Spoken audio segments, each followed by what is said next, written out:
And we had a very rare IPO on the ASX last month with SkinKandy, a 15-year-old body piercing and jewellery chain with more than 100 stores across Australia with ambitions to launch globally, completing a successful listing. The raise was targeting 146 million. This was upsized to 160 million. Shares were priced at 220 and the business had an initial market cap of 245 million. The shares actually popped on day one, hitting $2.40, and has since settled back to 220, implying that the IPO was priced absolutely to perfection. Following the listing, major investor White Oak retained a 23% stake. CEO Dane Free holds a 3.2% stake, and CFO Carl Zabel holds 0.5%. Chanticleer wrote that the company has 100 stores, does more than 650,000 piercings a year, and will do almost $90 million in revenue this year. Its core product is trend-driven piercings for 20 to 30-year-olds. Think ear stacks. I'm not sure what that is, but it will just as happily pierce a 6-month-old or their grandparents. Just over half its revenue comes from piercings and sterilized earrings, nose rings, or whatever ring sales at time of piercing. And the rest comes from off-the-shelf accessories and aftercare product sales at lovely 90% gross margins.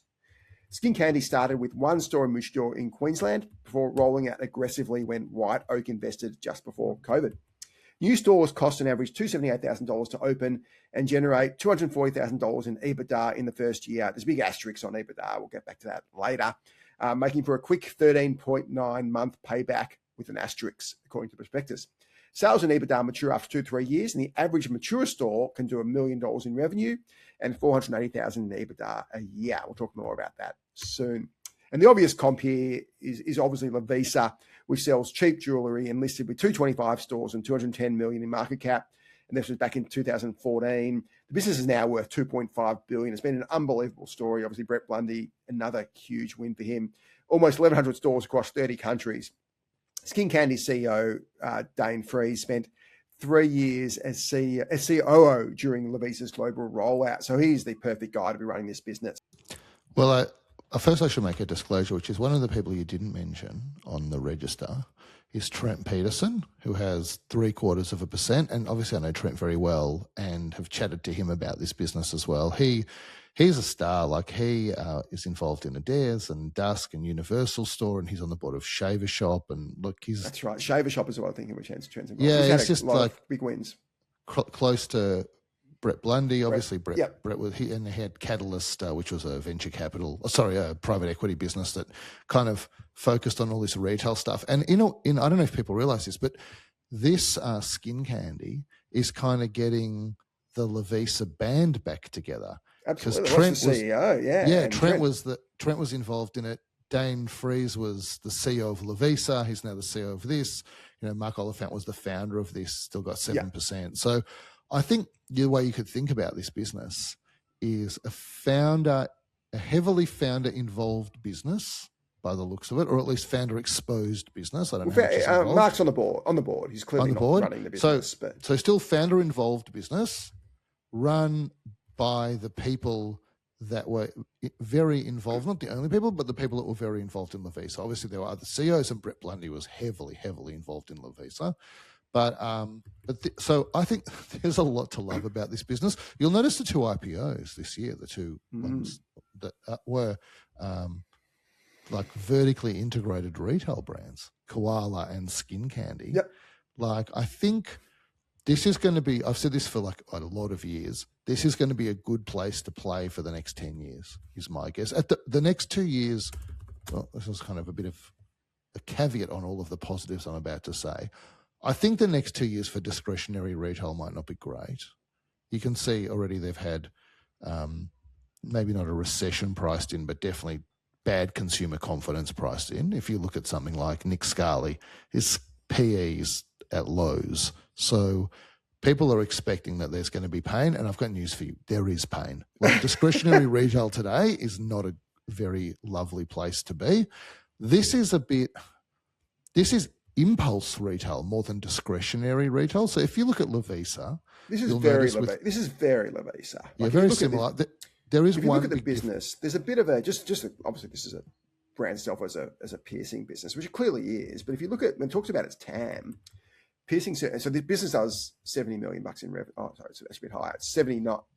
Top line 89 million this forecast this year, and this year's done. So You can assume that's pretty close to being correct. But if you look at the TAM, it says piercing services 385 million, fashion jewelry 1.1 billion, and aftercare 77. So it's so Lovisa is the fashion jewelry stuff essentially. This is more piercing related, but it's got all sorts of stuff, and that's the big growth area is the Lovisa type stuff.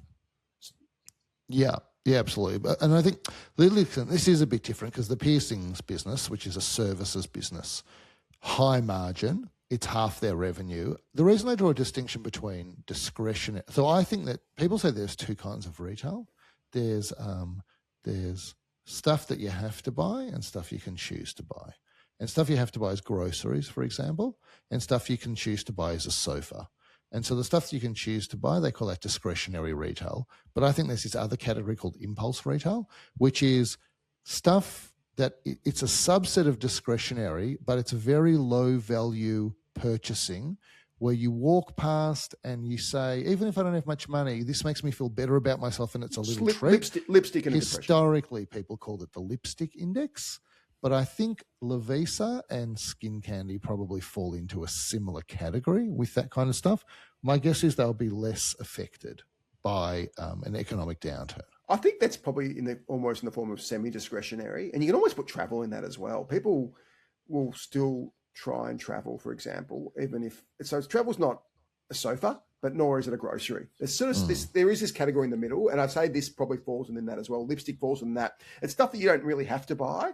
And it's not a pure want. It's not like usually a sofa you can just hold off, but travel, for example, where you lose the time, you're not going to get that time back. And we saw that during COVID, obviously. So I think there is this, call it third or even a fourth category that doesn't fit neatly in the call it full discretionary or non-discretionary.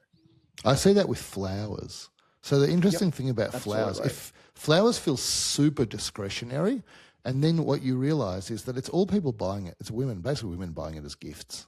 And so I thought there would be a reduction in the average order value as the economy got tighter. It doesn't really happen.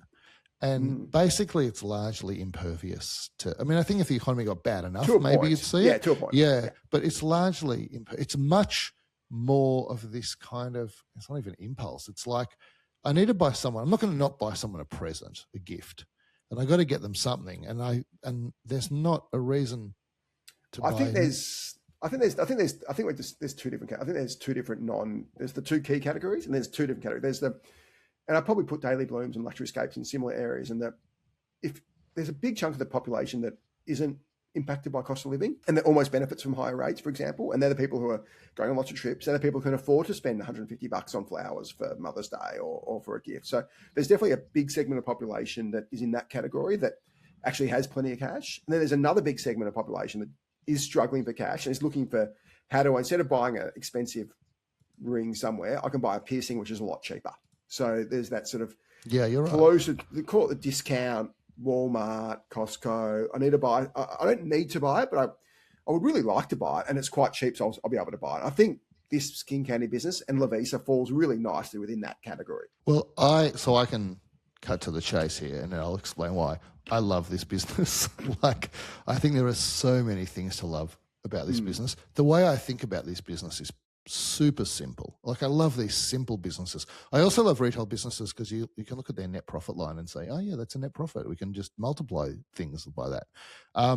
And so what I love is this business basically says, we'll pierce your ears and make a ton of money. And by the way, we don't have to employ extra people to pierce your ears because we have to employ that person anyway. So we'll pierce your ears and make tons of money. We'll sell you jewelry and make a 90% margin on that. What does it mean? We buy something for $2 and sell it for $20 on the piece of cardboard. And the ear care, because my uncle had a business like this 20, 30, 40 years ago. He was one of the first in Australia. So real trailblazer. And the margins on some of that ear care stuff is just incredible. It's incredible. And then they say, this is a business, it's hard to believe, but this is a business that's basically running on 90% gross margins overall as a business. I've almost never seen that before. And to be able to do that, so their first half revenue this year, which was they grew 25%, but it was a week less than the first half last year. So the real growth rate is far. The 90% gross margin isn't fully accurate because you really got to put salary. Maybe. Because it's a service business. If you're piercing ears, you can't ignore salary as part of gross margin. So I think that's actually fallacious. Well, I can tell you the counter argument to that. The number of I'm not, just to be super clear, I'm not trying to spruik this. The reason I said I've got a relationship with Trent is so that's my relationship. But independent of that, the argument that they would make, and you can make this for what you want, but I definitely think it's good enough to not put all the employee expense benefit into the cost of sales, is they don't employ any extra people than they would otherwise employ to do the ear piercings. If you didn't have any ear piercings, we'd need the same number of staff. Yeah, I'm to do the sales. So just clear, I like the business. I'm not critical of business. I'm saying the GP number. When you've got a GP, if you look at this year, GP is 80. So let's go top line of not caught 90, COGS of 10. So there's your massive margin. Then you got salaries of 40. So half of it goes back in salaries. So that's, if you include the salaries, your margin's 50. Still a great margin. Don't get me wrong. But let me finish you the can't thought. ignore it. So if you were only selling the physical product in the store, then there is no way that you would say the salaries are part of gross profit. No way you'd put them in there. And so their argument would be, we basically run a store that sells physical goods and staff for that, but actually the same staff that we would need anyway are also doing the piercing. So I take what your point is. At most, I take half of the employee benefit and put it as part of COGS, but I'm not sure I'd take any. Ironically, in a sense, the narrative of this business is the flip side of what I've just said.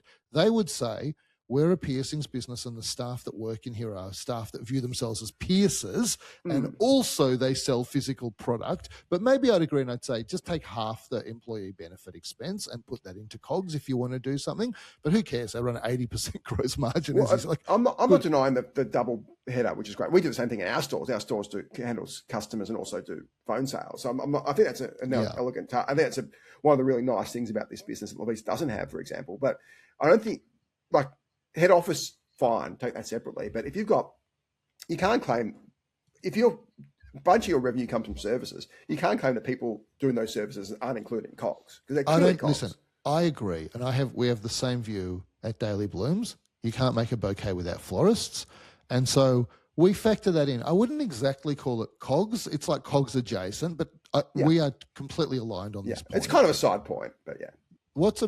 So the thing that continue to be amazing about this business is, once you have those gross margins, whatever they are, they're astonishing. You end up making money. And so their NPAT margin in the first half, their profit before income tax margin in the first half, including everything but tax, was pushing 20% in the first half, which was it that is high? quite astonishing. For FY26, that they've got EBIT of 13.4 on top line of 89. So it's not that high. It's great, but it's not. But for the first half, they did 45 and they kept a pre-tax profit of 7.5. So it's let's call it 15, circa 15% in the first half. 15. I'll give you 15. And so that is a pretty good pre-tax margin. I like that. It's good on a business that hasn't scaled fully yet. Well, that's the amazing thing. The amazing thing about this is that from FY24 to 25, it grew 39% and it grew its gross profit 1% more than that. It's actually still getting margin expansion at the gross profit line. God knows how they're doing that. And so if you believe that this business the last thing I'll say is, and they do all of this from tiny stores. So a $250,000 fit out cost for a store, that is absurdly low as a fit out cost. A small store, Lovisa 40 to 60 square meters, right? So tiny store, and what's in them? Racks to sell stuff and an area out the back to do piercings, right? Yeah. This is you compare this to a Nick Scali store, which is 20 times the size and it does have a fit out cost. You have to put nice floor, nice walls. The fit out, I think it only costs $250K for a fit out. Yeah, to fit out, which is low. So I can say my preference for a store rollout is to say at the store profit line, we want to pay back the store in 9 months. And that's real store profit. And so that would be, now that's hard to achieve. It's achievable, but that's hard to achieve. Ironically, Trent actually taught me that particular approach to life. This is not quite that good, But God, they make back there. They recycle the capital to roll out these stores incredibly quickly.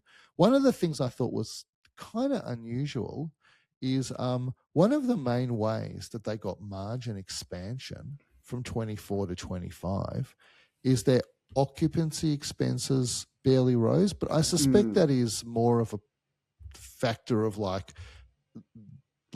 you can't trust occupancy expenses on a profit and loss. Yeah, it rose a lot. It rose a lot this year. I was going to get to that. Like that, that one of our favourite topics because that flog who completely ruined EBITDA. The whole the leases thing in this business makes EBITDA a complete waste of time. Yeah, you can't look at EBITDA, and you should. We can explain. It's because the accounting standards mean if you pay rent on a store. There used to be a line called rent on a store. I mean, it wasn't called that, but close enough. Occupancy expenses. Yep. And now it's broken up into 3 separate pieces and scattered all over your profit and loss. And really the only way that you can find it is looking at the cash flow statement. And so these people, I mean, I have to say, but these people are morons. It's so dumb. It's dumb in multiple ways. So it's dumb because it's ruined the P&L. It's also ruined the balance sheet because you now got to put your lease liability as a debt when it's not really a debt because you pay it 100%. Obviously. And so they've ruined both the P&L and the balance sheet. If you look at these guys, it's pretty clearly in the note. But so essentially, if you look at they've got lease, you look at FY26, which is about to end. They've paid $8.9 million for what we call payment of lease liabilities. Depreciated 6.8. And they had lease interest of 1.3. So it almost matches the depreciation in a way, but not quite. But hence why the EBITDA number is inflated by around 8 million. So they report 23.5 million EBITDA, but 10 million in depreciation. So really the EBIT number of 13.4 is really a kind of proxy for the EBITDA number because there's no other real depreciation. Well, what I love, this is an honest business. If you look at their cash flow statement, they in the financing cash flow, they very clearly write payment of lease liabilities. Boom, there's your number. And so you can say, like in the first half, we made $9 million of operating activities cash, but there was also $3.5 million of lease liabilities. And so just take that off. That's actually operating. So the only sort of asterisk I'll give there, I think you're right. It was pretty easy for us to see this, but they did talk about EBITDA a bit. And I think they should have do a reverse rework and say EBITDA after lease expenses. Yeah. I think every retailer should do that. And we can say, you guys have stuffed up profit and loss. We're going to fix the profit and loss that's down and standard boards and stuffed up. We're not going to talk about EBITDA. We're going to talk about EBITDA after lease costs. And if you did that here, that'd be completely, no one does it, but that's what I love to see these guys do. Just to save people having to do the extra work because it just isn't unnecessary. And it means EBITDA that they've stated is a waste of time. That you shouldn't be ever referring to it because it's a completely meaningless number. It has no relevance to anything. So I'll say that if someone is looking at an income statement of a retailer, often you'll see something that says AASB 16 or IFRS 16 adjusted EBITDA or excluding AASB 16 or that's the relevant part of the accounting code that ruins this. Yeah. And what they'll do is try to show you, forget about this junk. This is what it would look like if we didn't have to go through this junk. And so that is the way they try to do it. They just say, well, the reason why I find it really disappointing here, and I think it's so easily fixed, they give a really good, I don't know if you saw this chart, figure 17 in the prospectus, and it's got mature store revenue and store level EBITDA per store. I love this chart. Yeah, I agree. And it's got every store, and they own, like there's 4 franchises, basically all company owned. So the Lovisa model, which is great as well, because that means they keep the profits. And also, I just think it's a better model in this, given that capex costs are so low. So you look at the top store. The top store makes like $1 million EBITDA, and then the second one makes $1 million as well. And then there's a bunch at 800,000 and 800,000, 600,000. Then you sort of get to the median. The median's 400 and something. And then there's a couple that don't make basically anything, and there's a bunch that sort of make 200, 300, 400. But this is normal, right? Because you're having a go and you don't know quite. I'm not criticizing that. I think the graph's great, but it's got no lease costs in there, so it's actually meaningless. So they should have done this graph after lease costs. Like maybe the $1 million has a $500,000 lease. I don't know, because every lease cost is going to be different. They haven't put it in properly, which is really frustrating. So what would be a really great graph is now actually misleading and useless. Well, this is the problem with accounting standards. Like this is a very. But they could have overruled that. They could have said EBITDA post lease. what I'm about to say is the problem with these accounting changes is this is an honest business, but ultimately everyone is going to try and put their best foot forward in some way in these things. And I agree entirely with what you've just said, but also I know what the world feels like on the public company side of these things.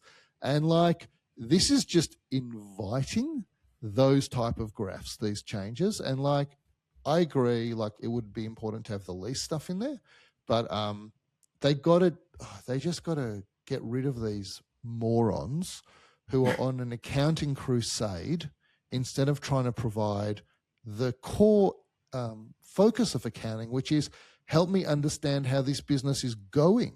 Yeah, we agree on that. But my point is more, we know these laws are ridiculous. And I'm not saying these guys are an honest business. I think this when they could have shown a graph that was really helpful to them. And now I'm now, and I think investors probably say the same. I'm now somewhat skeptical because why aren't you putting your proper occupancy costs in there? Like they know they have this data. They know it all, and they could have told us they haven't. They've given us this meaningless chart, which is actually misleading. So I agree. It's really frustrating. But anyway, it is what it is. But so this is a bit. No, I agree. So we're in agreement on that. So this is, in summary, we can say this is a business that is going to make $8.6 million, according to its prospectus, $8.6 million of net profit after tax this year. Forget about the balance sheet. There's nothing on the balance sheet to adjust for. What's its market cap? Call it 250. 250. And what did I say? 8.5 mil. Yep. Approximately. Yep. So 30 odd PE. And so you can say, do you think that paying a price to earnings ratio of 29 to 30 times net profit, do I think that is a good price? One thing I'd add is last year they paid $4.5 million of dividends. Yeah. That's pre-IPO. Yeah. Presumably everyone knows is a dividend paying stock. Like they could pay, I don't know what their dividends are going to be this year. It could be $5.5 million. That's actually remarkable. It's paying dividends given it's rolling out stores. I tell you, and they're company stores. So this is what I think people don't understand about retail. A lot of retail, it's not just retail, but a lot of retail, the success of a retail business and how appealing it is based around the way that working capital operates in these businesses. Yep. And this is what I mean by working capital. You know what I mean, but this is what I mean by working capital. How much of your money as a shareholder does the business keep hold of in order to run? Yeah. And the beauty, and so really you want to run negative working capital businesses, which sounds terrible because it's negative working capital, but actually it's amazing. It means instead of you having to tie up your money in the business actually has money that isn't really yours at all. There is a dark side to negative. And I run one of the most negative working capital businesses in Australia, so I'm very familiar with. There's two dark sides. One is you can unwind that working capital and you go bust. But the other dark side is it means your competitive moats are much less because it means competitors can start up with no or little money. Versus on the assumption that you didn't spend 10 years building your negative working capital thing. Because I think the truth is, also what I see in retail, most founders on sub 50 mil revenue businesses, maybe sub 100, most founders do not understand working capital at all. And they don't even understand margins, by the way, but they don't understand working capital at all, and they have no idea how to optimize their working capital. I'd say most investors also aren't great with it. You got PE guys who sometimes can be too aggressive because it's in their interest, and you got other investors that don't understand it either, especially in our negative working capital context. They really struggle with it. And so the beauty of this business is as follows. Their inventory is only $6 million. That means only such high margin. Such high margins. Yeah, because that $6 million of inventory is $60 million of value to them. It's insane. And so we can say probably it's $54 million of because some GST 55 mil, but so they need virtually exactly. Or it's a great point, Adam.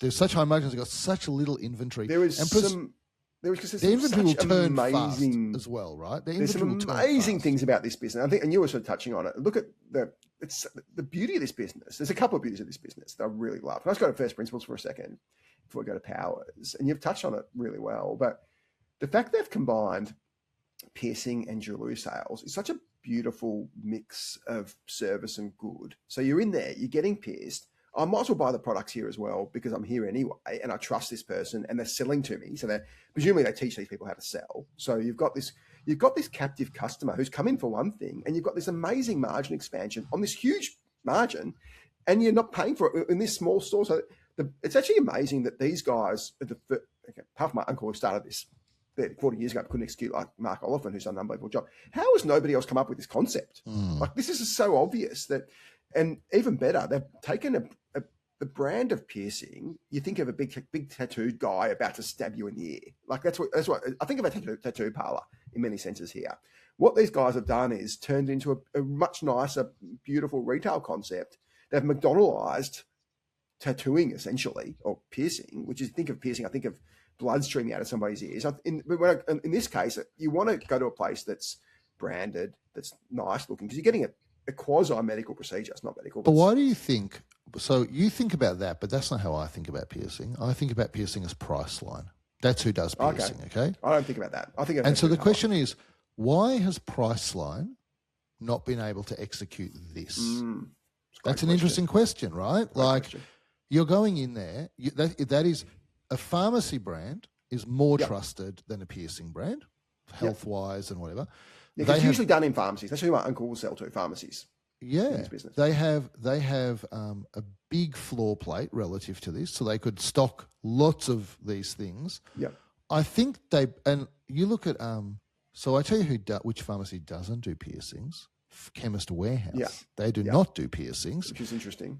And so, but they're genius retailers. So there's a reason they don't do piercings. There's a reason. I don't know what it is, but there's a reason. And so that's what I found most surprising about this business. They've said there are actually naturally good places to go and get this done that could execute well. But if we create a brand that, and so we'll come to Powers, but if we create a brand that's super appealing to the target market, we think that we can execute this really well, and like we can do it in a way that doesn't tie up much investor capital, that when we roll out a store within a year or so, we can get all the money back that we invested in that store. Because if you look at they've got one of the things that's gone up is cash-wise is investment in property, plant and equipment. That's almost entirely investment in fit-outs for stores because they're growing so quickly. And their store count isn't growing that. Like it's pretty linear, the amount of stores they add each year. It's linear, but they put another $5 million of additions of property, plant and equipment.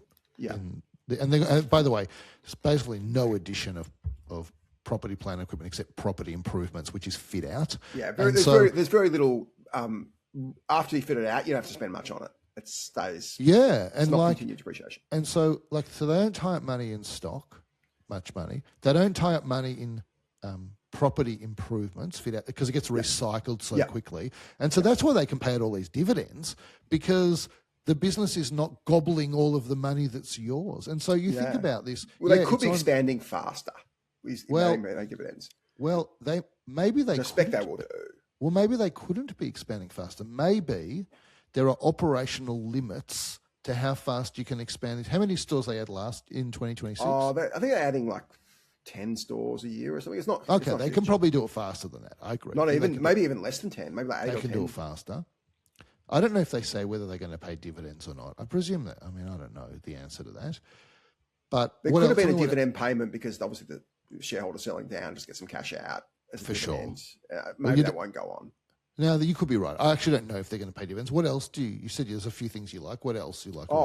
That's the main thing I like. Yeah. I love the fact they've really brought brand to you're right with Priceline, but it's generally. But there are now. I'm thinking about who my uncle sold to. It was pharmacies, but there's also those tattoo type places. So I do get it, but they've clearly made it cool. They've built this great brand that people recognise now, and that will continue to grow. Obviously, the more you have, that Lovisa scale benefit really starts kicking in. You start getting more power with. Well, not these guys will never be powerful with landlords, but you get a better brand with landlords. So suddenly.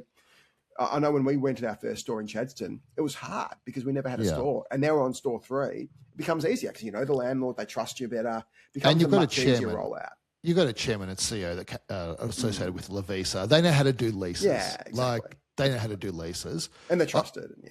So I think, so they've definitely got brand power. And, Lovisa, I think that one of the most interesting things about Lovisa, and we should say Lovisa is not completely analogous to this. It doesn't have the services component, and it is different, totally. and it's an international business now. So but it wasn't when it started. I know, you're right. Obviously, the big narrative on this is you missed Lovisa. I mean, you might say you didn't miss Lovisa, by the way, but you missed little Lovisa. This is little Lovisa. You can go back in at the ground level. I think that's the pitch. The thing is, Lovisa, when you go to a mall, you see a very unusual characteristic in Lovisa that you don't see in many other retailers, and that is they have multiple stores in a mall. Very unusual. I didn't know that. Yeah, and the reason is it is such an impulse purchase that the more people they have, the more foot traffic in their target demographic they have walking past the store, the more sales they make. And so a big mall, you might not walk past one of their stores. It's okay, we'll have 2 of them to make sure you do walk past. That is very unusual for a retailer. And I think so Lovisa has a great brand. I think SkinKandy, they're going to build themselves a great brand. They're already starting to build a great brand. So I'm trying to think of who else has more than one store. I can't think of any store that would have multiple stores. There probably is, but almost no one. I'm racking my brain to try and think who could have multiple stores. So a food maybe store, a Boost juice. Maybe? So a food store. Boost has 2 in Chatty for sure. Yeah, so a food store, any food store, would benefit from more than one. But they don't usually have more than one. You don't see 2 McDonald's in I don't really understand why. Like maybe McDonald's thinks if you want McDonald's, you'll go to the one that's in there. But you go to the one. But do you think? I think food is in a mall is very much an impulse purchase. Like the food court that you're in is where you're going to buy something, the one that you're near, and sometimes you'll walk to a different one. But yeah, there are not many. Well, it's probably. I think you know why. I think it's because the franchise thing. The Macca's, you need to have the same. Otherwise, you have franchise problem if you've got 2 franchise stores. Whereas Lovisa owns the stores. Yes, and so do these guys. They don't have that issue with franchise. They can just Boost. I'm pretty sure Boost own most of the stores. So that's another. So they've got big benefit of the corporate model. You don't have that agency cost. Yes, you're right. So we should say these powers are like Hamilton Helmer's 7 Powers book. We won't go through them again now. Go have a look at them. There are 7 powers. So brand, yes. You think they got anything else? What else? I think brand, yes, and definitely growing, and will grow over time. They'll get scale benefit, right? And remember the time to where Hamilton Helmer's powers work really well. It's not in the Microsoft situation where you go, Microsoft got all the powers now, how great. It's where you're starting to see a business develop those powers. Exactly. That's where it's really beneficial. So here we see Lovisa. Here we see SkinKandy. You've got some brand power, but it's time. They've got 100 stores. They get to 1,000 stores like Lovisa, then they've got more brand power. So what you've got here is the makings, the near certain makings of brand power. It's probably not there yet. So this is where you want to invest, where you've got brand power down the pipe. And will you say the same about scale? I think they're developing scale. Yes, 100%. You say the same about scale. And as you get more, actually, I reckon they've actually got scale because that gross margin of the 90%, well, it was 90 or 50 if you include the service people. That there already is some scale there. They've got 100 stores with great buying power for sure. They can buy the ear care in bulk. They can buy the earrings in bulk. Like there's definite benefits already from scale there. So they also would have scale in the sense that they've got processes and systems and money to go and roll out stores efficiently. Yeah. And that beats other players. Yeah. But they don't have scale relative to Priceline. Now, Priceline is not a head-to-head competitor today because for whatever reason, we'll get to that at the end. But they don't have scale relative to prospective competitors. A lot of pharmacies selling a one, or maybe there's a chain of 5. Forget Priceline, that's one. But against everybody but Priceline, they've got scale powers for sure. Yeah, that's true. So, I don't think they need to bother about any other powers. Like as a counter position, probably, but whatever, everybody does. As a vertical retail business, their counter position is what you said earlier on, which is where would people typically go? They wouldn't go to a specialist location that focuses on this demographic to provide this product and service. And so, but it's not true counter positioning because I was going to say this to later, but I'll say it now. Like, I don't know why Priceline doesn't look at this business and say, we should open a sub-brand called Priceline Piercing or something like that. And we should just go and replicate this model and roll it out. And like true counter positioning means if the incumbent tries to compete with me, they'll damage their own business. Yeah. Well, this is not that. The counter positioning here is they can open a 40 square meter store. Priceline stores are massive. They can be popping stores in places Priceline can't. That's a nice counter position. But And they do. Priceline could do this. Priceline could say, we've got a store in Westfield, Bondi Junction, Chatston, wherever it might be. We're going to open a second store, Priceline Piercing. It's not a great name. I'm using it as a placeholder. But like we can open a second 40, 50-metre store in the same mall. By the way, that will help our brand because we get a secondary store with some Priceline branding, and we can replicate this model. And we think they're building brand, but we've already got brand with the Priceline brand. Who owns API now? Is it Woolworths or Coles? I remember some franchisee went broke and they just recently. And but I think Woolworths own it. Who's the parent? I'm not sure. Yeah, because API got bought. It was a disaster for many years. But and so there's no network. There's no process power really. They've got something that's not cornered resource. I don't think so. Yeah, they've got something that's a power, but it's not a power, but it's powerful. Okay, which is the people behind this. It's not their first rodeo. Well, that's a cornered resource. The founder is a cornered. Well, the founder's not involved as much anymore, but we talked about Steve Jobs. The CEO and chairman, there are other people that know. No, do you have a cornered resource then? Yeah. Well, I would more say there's other people that know how to do this. It's let's say a 3 out of 10 as far as cornered resources go. Well, it's the founder's cornered resource, whatever you want. But definitely, if someone decided they want to do this business tomorrow and compete, they'd be competing against people who really know what they're doing and have a head start. Massive head start. That's the difference. And so it comes down to, do you want to buy this business for 30 times earnings? Yeah. So can I give you my 2 bull cases on it? So we gave sort of there's no real bear case really. It's all just sort of levels of bull cases. Well, what's the bear case is something happens where, I don't know, it would have to be competitive. It's Priceline does Priceline. Or Chemist Warehouse, who we know are incredibly smart, start doing it because they see this opportunity. That said, let's say you can build Lovisa. Let's say you could build $1 billion business. Even Chemist Warehouse, they're now 30. Like a Chemist Warehouse care that much about them? Maybe 1 billion. I don't know. Like they obviously. You know what Chemist Warehouse's business is. What's their business model? It's a media business. Get people into the store and sell them media. Yeah. So there's a non-zero chance Chemist Warehouse do it. So you're right. That's the competitive. But I think you look at the TAM is pretty significant here. I think that they're probably not far off on the TAM. So you've got a massive TAM. Your TAM is also Lovisa's TAM in a way because you can start selling other jewellery stuff. So there's that TAM. Because once you get the customer in that door, you've got the customer. There is actually no reason you can't start putting Lovisa stuff on the walls. Yeah, right? I'm not a fan of piercings myself, but people love them. So clearly, I don't think you're the target. I've got news for you. Not target market. It's hard for me. In a way, it's hard for me to put myself in the shoes of the customer. I think I'm not a customer. The next bet, Mike, should be if Adam loses the bet, he has to go and get some piercings. Wow. That's true. You've got to sample a SkinKandy experience. There's no way I'm getting a piercing, but I can't even collect from the 2 bets you owe me for. A ruby nose ring. That's what he has to get done. There's literally zero chance of that happening. I don't think SkinKandy is selling ruby nose rings, by the way. The biggest, my biggest bull case on this is you go back to that graph I told you about, which I'm a bit annoyed that I didn't put lease costs in there, but is the EBITDA per store.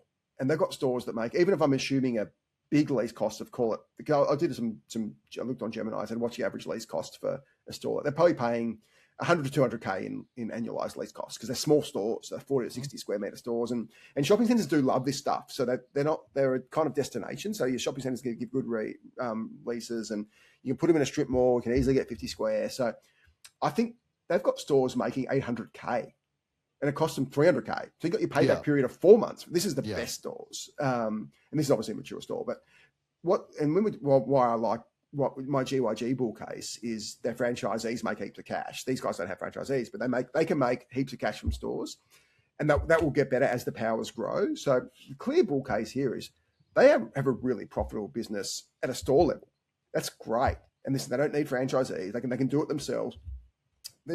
It's hard to think. It's hard to think why these guys aren't rolling out quicker, but all these guys need to do is just rinse and repeat, and not just in Australia. You've got UK, you've got US, you've got other countries. Nobody's done this really anywhere well that I know of. I'm obviously not deep in this sector, but as far as I know, these guys are, and same with Lovisa. Lovisa's global, so I think they can follow the Lovisa global rollout. There's a massive TAM here. These guys are the best in the business. It's profitable now. I'm not sure what there is to not like about this. Yeah, and I don't think it's expensive at 30 times PE at all. Well, that's the only thing that people could have an issue with, I think, is do I want to pay 30 times PE for a piercings business? But not for a business growing like this with these margins. I mean, not for a business, not only is it growing, it's got this huge growth potential. Yeah. Like I'm totally in agreement with you. One challenge is I don't know what the turnover of this is, like as in because 95% of the stock is held by the top 100 shareholders, I think. No, 65% free float now. 65. Oh, okay. There's a lot of selling. That's actually a bear case. Well, I don't know why they sold down so much. That's to me, I can tell you a bigger bear case. I can tell you that Trent got into this business relatively recently because he believes in the potential of it. I suspect Mark sold down quite a lot as well. Founder sold down more than I would have liked. He's been doing it for a while though. Yeah, 2010. But like this seems to be a rocket ship about to take off. But he might not have made any shares at all. He might not have made other money from other stuff. Who knows? I'm not denying that. But like this, to me, I'm bullish about this business. Really bullish. I'd be holding on for grim life if I'm a shareholder, if I'm a founder as well. Maybe, but I'm looking now at the last few days of trade. Yeah, how many? Is this? 2 weeks or something. Yeah. So one day there was 2 million shares that changed hands. So that's $4 million. Let's call it 4 mil. Yeah. But most days, there's a couple of days. One day that got to 500,000. One day that looks like it got to 250K. Most days look like they're 100K or whatever. I think it might be hard to get in and out of this stock. Or maybe I'm wrong. You can rebut me on that. But the current volume does not look very high on this stock. But having said that, it's a very small market cap stock. I mean, this is a micro cap stock. Yep. So maybe that's just how it works. I don't know. You know what? I'm kind of trying to find things I don't like about this, but I should shut up because mostly the criticism we get is, why are you so bearish on everything and everything's a short? And like, I can tell you definitively for both of us, this is absolutely not a short. Well, our last two, both SiteMinder and this, we both really like. And SiteMinder's been on a tear since we spoke about it. It was actually on tear before we spoke about it in Venice, but it's been on a real tear. It's up 30% in a few months and 15% since we both liked it. I think these guys similar. I think these guys. I think it's going to be a slow burn. I think they're going to have to prove to the market over the course of 2 or 3 years that they can actually roll it out. But I can't see why it can't be $1 billion business in 5 years' time. So I say my favorite kind of investment. I'm a bad trader of stocks because most people are. I am as well. Everybody's a bad trader. You shouldn't be trading. There are a few good trades, but I can't. When something is crazy, I can't go near it, even if I think it's going to get crazier. Because anyway, we both have that problem, and so I look at this, and this is my favorite kind of business. It is a founder is involved, it's got good management, you can see a great long-term path. So I believe in the business, I believe in the leadership, and I believe in the TAM.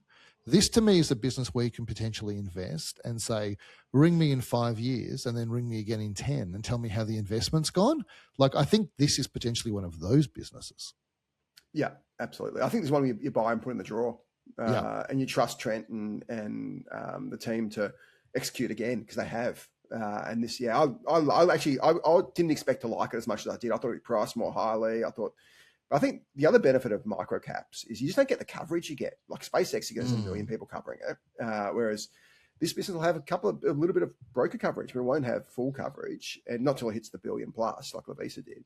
Well, you'll have coverage from whoever did the IPO. Yeah, exactly. Because that's the kind of quid pro quo of doing the IPO. There's a couple of brokers that did the IPO, so it was dual mandate. And that was the Catapult experience. I remember we had our IPO. I can't even remember who did the IPO, to be totally honest. And it was a long time ago. And we got coverage. We got 10 years, 11 years. And we got coverage. Forget about them. Bell Potter was one. Yeah. And I remember Canaccord declined the IPO because they were conflicted. It wasn't a great decision by them, but we've since become close to them. So redemption was there. And we were too small for it. Was like, this was like, I mean, we say this is small, 220 mil. Right. I would have loved to be 220 mil IPO. We were like 60 mil. It's like hard to get. That was years ago. 60 mil in your day was like 200 now. No, it wasn't. 60 mil was still tiny in, when did we IPO? 2015. It was still tiny in 2015. It was tiny. Yeah. And so and gradually as you grow, like you get more coverage. And there's only two reasons that investments banks cover you. One is because Chinese walls might not entirely be real, which means they're covering you because they want corporate activity, ECM, make money out of your of course. transactional. Charities. Yeah. And they say got Chinese walls, or those things are separate. And the second reason they cover you is because they think that you're going to go up. And if they tell the people that invest through them, funds or wealth management, like high net worths, if they tell them to buy you, they'll make money and then they'll get trade and whatever it is. So I think, this will get more coverage over time, especially with this management team involved. Like they're a known team. So I think we're just continuing to just be boring and say, we think it's great.